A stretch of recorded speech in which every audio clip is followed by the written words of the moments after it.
এখন আমরা সমাধান করব অষ্টম শ্রেণীর গণিত বইয়ের অনুশীলনী 2.2 এর 9 নং প্রশ্ন।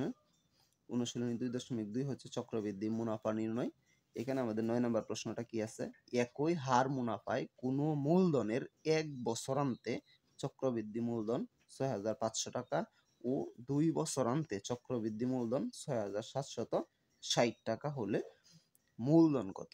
তাহলে আমাদের দেওয়া আছে কি একই হারে, তার মানে এখানে একই মুনাফার হার দুইটার মধ্যে কি দেওয়া আছে আমাদের কোনো মূলধন, তার মানে আমাদের মূলধন দেওয়া নাই, মুনাফার হারও দেওয়া নাই। 1 বছরান্তে, বছরান্তে মানে হচ্ছে 1 বছর পরে চক্রবৃদ্ধি মূলধন কত টাকা, 6,500 টাকা। 2 বছরান্তে মানে হচ্ছে 2 বছর পরে চক্রবৃদ্ধি মূলধন দেওয়া আছে 6,760 টাকা। এখন আমরা কি করব, এখান থেকে মূলধন নির্ণয় করতে বলা হয়েছে, কিন্তু আমরা মুনাফার হারও জানি না। আমরা যদি তিনটা জিনিস জানতাম তাহলে আমরা সূত্রের মাধ্যমে সমাধান করতে পারতাম, যে কোনো তিনটা, মূলধন, মুনাফা, তারপরে হচ্ছে আমাদের মুনাফার হার, সময়, এই চারটা থেকে যে কোনো তিনটা জিনিস আমরা যদি জানি তাহলে আমরা সূত্রের মাধ্যমে সমাধান করতে পারবো। এখন আমাদের দুইটা জিনিস শুধু আমরা কি জানি, শুধুমাত্র মূলধনটা আমরা জানি কি চক্রবৃদ্ধি মূলধন। তাহলে আমরা এটা সূত্র, সরাসরি সূত্র ব্যবহার করতে পারবো না, তার জন্য আমাদের সূত্র বানাইতে হবে। তার জন্য আমরা কি করব, 1 বছরান্তে চক্রবৃদ্ধি মূলধন কত দেওয়া আছে,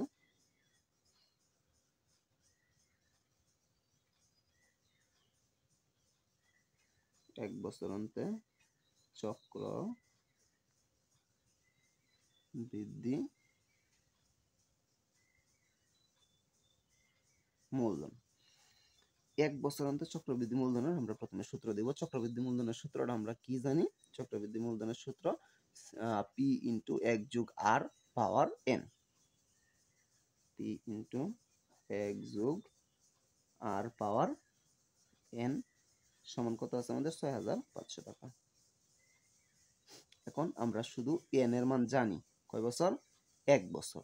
এই কারণে আমরা n এর পরিবর্তে 1 দিব, বা P × 1 + R। এখন কথা হচ্ছে n এর পরিবর্তে যদি আমরা 1 লিখি তাহলে 1 হইতেছে পাওয়ার, যে কোনো সংখ্যার উপরে পাওয়ার যদি কোনো কিছু না থাকে তাহলে এমনিতেই 1 থাকে, তাহলে আর 1 দেওয়া লাগে না, এই কারণে আমরা 1 দিলাম না। তাহলে কত আছে, 6,500, এটা ধরলাম আমরা 1 নং সমীকরণ। তারপরে আবার 2 বছরান্তে চক্রবৃদ্ধি মূলধন কত দেওয়া আছে, 6,760 টাকা। তাহলে আমরা লিখব 2 বছরান্তে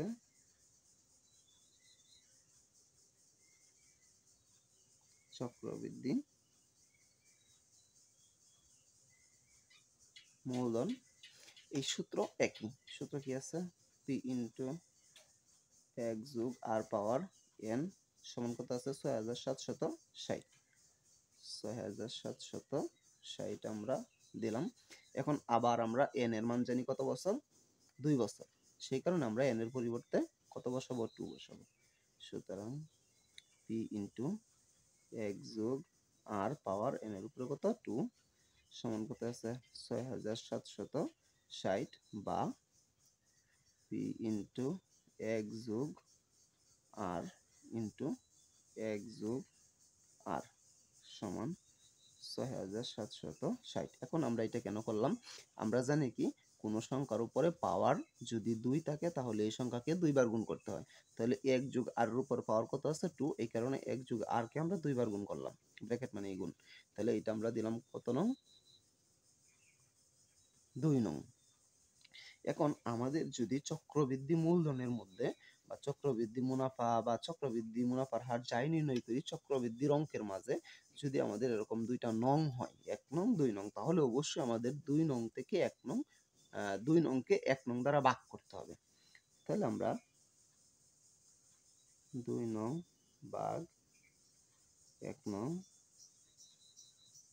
করে পাই। এখন আমাদের 2 নং যেটা আছে এইটাকে আমরা কোনটা দ্বারা ভাগ করব, 1 নং দ্বারা ভাগ করব। তার জন্য আমাদের P × 1 + R, 1 +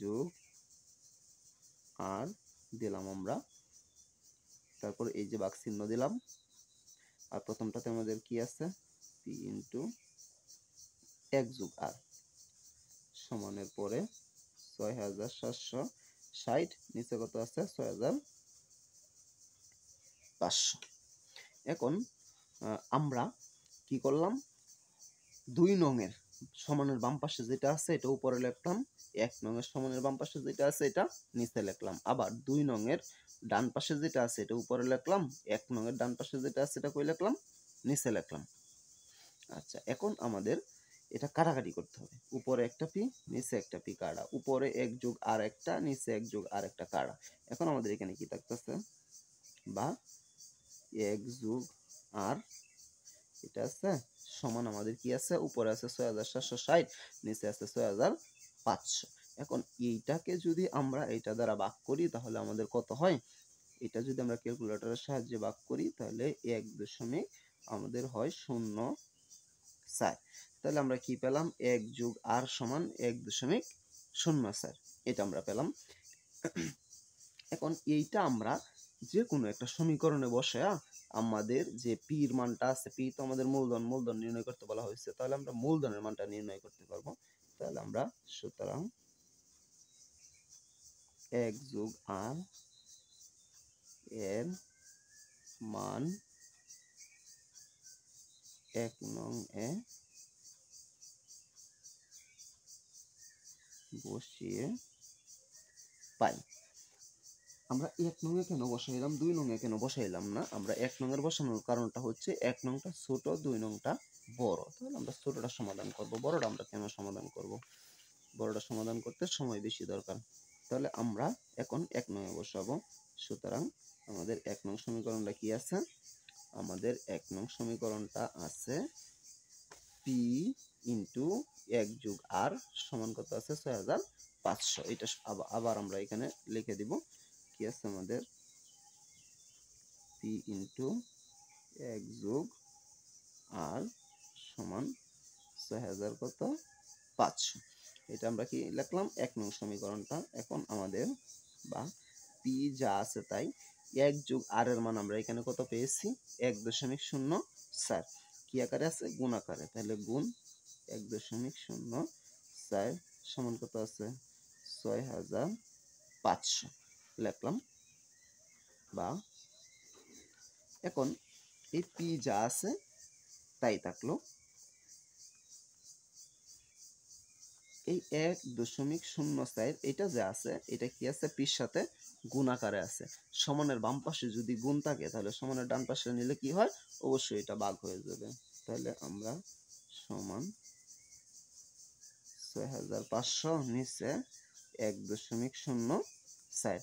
এখন যদি আমরা ক্যালকুলেটরের মাধ্যমে এই ভাগটা করি তাহলে আমাদের কি হবে, সুতরাং পি সমান আমাদের কি হবে, ক্যালকুলেটরের সাহায্যে আমরা যদি ভাগ করি তাহলে হয় 6250।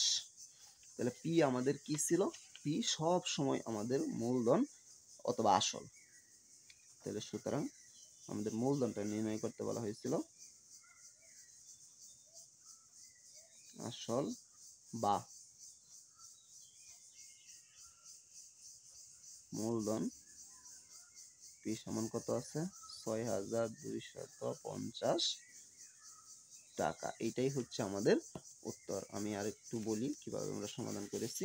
আমাদের এখানে দেওয়া ছিল একই হারে কি ছিল, কোন মূলধনের 1 বছর অন্তর চক্রবৃদ্ধি মূলধন 6500, 2 বছর অন্তর চক্রবৃদ্ধি মূলধন 6760 টাকা হলে মূলধন কত টাকা। তাহলে 1 বছর অন্তর চক্রবৃদ্ধি মূলধন কত আছে আমরা কিছুই জানি না, এই কারণে আমরা সূত্র দিছি পি ইন্টু 1 যোগ আর পাওয়ার এন সমান 6500। তারপরে এন এর মান কত আছে 1 আছে, এই কারণে উপরে আর 1 দিলাম না, কত দিলাম 6500, এটা দিলাম 1 নং। 2 বছর অন্তর চক্রবৃদ্ধি মূলধন পি ইন্টু 1 যোগ আর পাওয়ার এন সমান 6760। এন এর মান কত আছে আমাদের 2 আছে, এই কারণে 2 দিলাম। তারপরে 2 টাকার কারণে আমরা 2 বার গুণ দিলাম, এটা দিলাম 2 নং। তারপরে 2 নংকে 1 নং দ্বারা ভাগ করলাম, 2 নং এর বাম পাশেরটা উপরে, 1 নং এর বাম পাশেরটা নিচে, 2 নং এর ডান পাশেরটা উপরে, 1 নং এর ডান পাশেরটা নিচে। এই পি পি কাটা, 1 যোগ আর 1 যোগ আর কাটা, তারপরে দেখতেছে 1 যোগ আর সমান এই টাকাকে আমরা এটা দ্বারা ভাগ করলে 1.04, 1 যোগ আর এর মান 1 নং এ বসিয়ে পাই। 1 নংটা আমাদের কি আছে, পি ইন্টু 1 যোগ আর সমান আমাদের কত আছে এখানে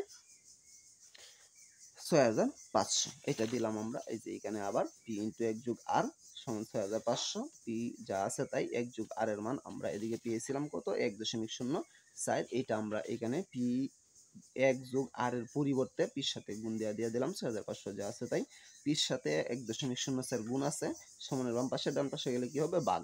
তারপরে আমরা এইটা দ্বারা এটাকে ভাগ করলাম, কত আছে 6250 টাকা, এটাই হচ্ছে আমাদের পির মান। পি আমাদের কি থাকে আসল বা মূলধন যে কোনো একটা দিলেই হইলো। তাহলে পির মান কত পাইলাম আমরা 6250, এইটাই হচ্ছে আমাদের 9 নং প্রশ্নের সমাধান। আমি আশা করি আমি বুঝাতে পেরেছি। তারপরেও যদি কারো কোনো সমস্যা থাকে অবশ্যই আমাকে কমেন্টে জানাতে পারো, আমি সমাধান করার চেষ্টা করবো ইনশাআল্লাহ। পরবর্তী কোনো ভিডিও নিয়ে তোমাদের মাঝে অবশ্যই আসবো। সে পর্যন্ত সকলেই ভালো থাকবা। আল্লাহ হাফেজ।